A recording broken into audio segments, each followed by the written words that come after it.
What if you found yourself in a city thousands of miles from home with nowhere to stay? This is the reality for many migrants in New York City. This metropolis, known worldwide as a beacon of hope and opportunity, has recently been embroiled in a controversy over its right to shelter policy. The city's policy, which guarantees a right to shelter for those in need, has been under scrutiny of late, particularly in relation to its handling of migrant residents. New York City found itself at odds with human rights advocates, leading to a compromise that limits the right to shelter for adult immigrants to 30 days. However, this period can be extended if efforts for resettlement are evident. This agreement, while seeming to offer a solution, has been met with criticism. The question arises, is 30 days enough for an individual to secure stable housing in a city as expensive and competitive as New York? The policy's limitations have sparked legal challenges, raising concerns about the city's commitment to its migrant population and its obligations under human rights law. In addition, the city's decision to move nearly 2,000 migrants from a tent shelter to a high school during a storm drew criticism from different quarters. Critics argued that the school was an unsuitable location and the move disrupted school activities. Despite the city's acknowledgement of the shelter's shortcomings, the migrants were returned to the tent shelter once the storm had passed. The city's shelter policies have had a significant financial impact as well. New York City is projected to spend a staggering $4.7 billion on providing shelter and services to asylum seekers in the fiscal year 2024. As we delve deeper into this issue, we will explore the implications of these policies on different migrant populations in the city. The plight of migrants in New York City is a complex issue, one that requires nuanced understanding and compassionate solutions. Picture this: a storm is brewing, and you're forced to relocate from a tent to a high school. It sounds like a scene from a movie, but it's a harsh reality for nearly 2,000 migrants in New York City. The decision to move these individuals from a tent shelter to a high school during a storm was met with significant backlash. Critics argued that the location was unsuitable and that the move disrupted school activities. But beyond these logistical issues, there was a deeper concern: the impact on the migrant families themselves. These families, already displaced and seeking refuge, found themselves in the eye of another storm, this time metaphorical. They were thrust into an environment that was not equipped to meet their needs, an environment that was, in many ways, alien to them. City officials acknowledged the shortcomings of this decision. They admitted that the high school was not an ideal shelter location. Yet, they were caught between a rock and a hard place, needing to ensure the safety of the migrants during the storm, but lacking better alternatives. The migrants were eventually returned to their tent shelter after receiving clearance from the National Weather Service. But the incident left an indelible mark, a stark reminder of the challenges and controversies surrounding shelter provision for migrants in the city. This incident is not isolated. It underscores the complexities of providing shelter and services to asylum seekers. It's a task that requires not just resources, but also careful planning and sensitivity to the unique needs of the people involved. And it's not a cheap task either. The city is projected to spend a whopping $4.7 billion on providing shelter and services to asylum seekers in the fiscal year 2024. That's a hefty price tag, but it's the cost of upholding human rights, of offering refuge to those in need.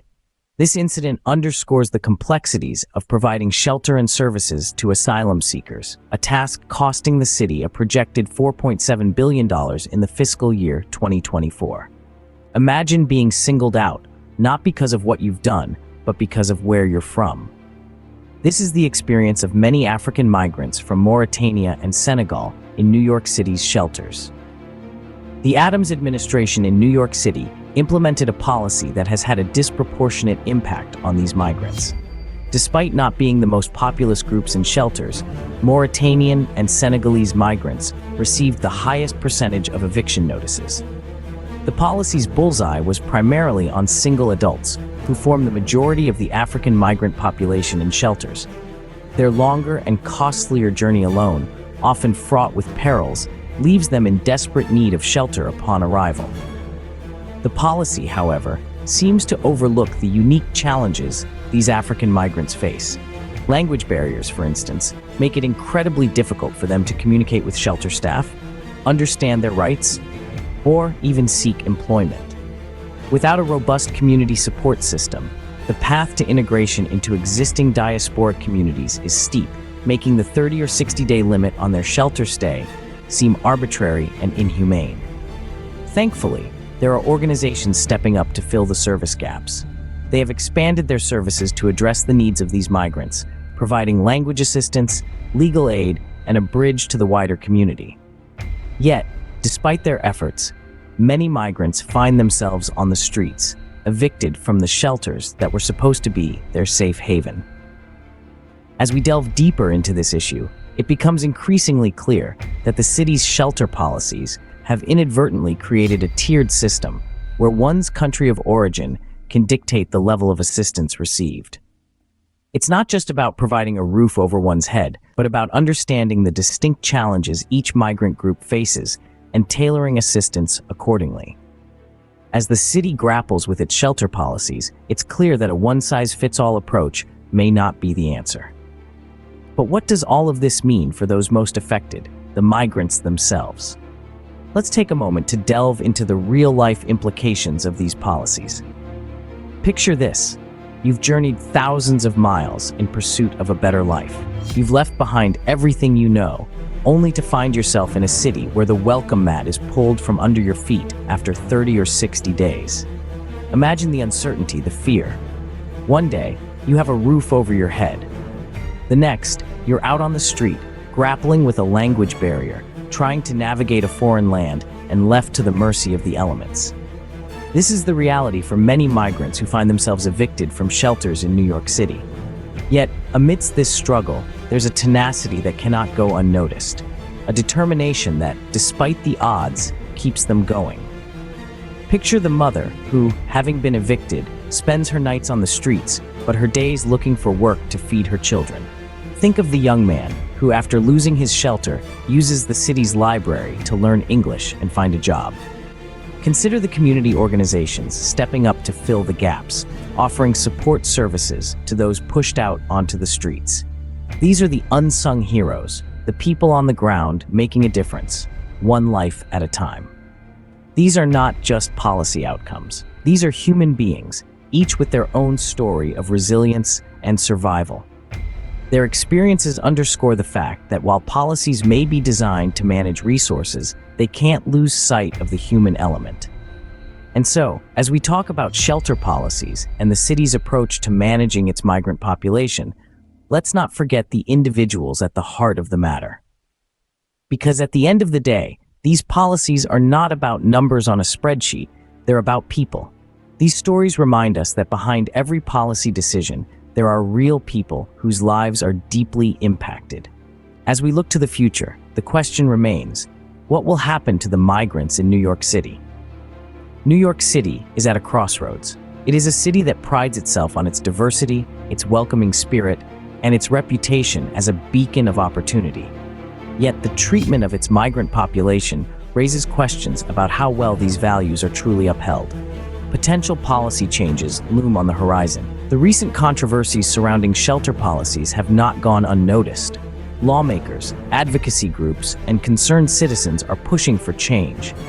State legislators, for example, are actively seeking to reverse the policy that limits shelter stays to 30 or 60 days, a policy that has been criticized as arbitrary and inhumane.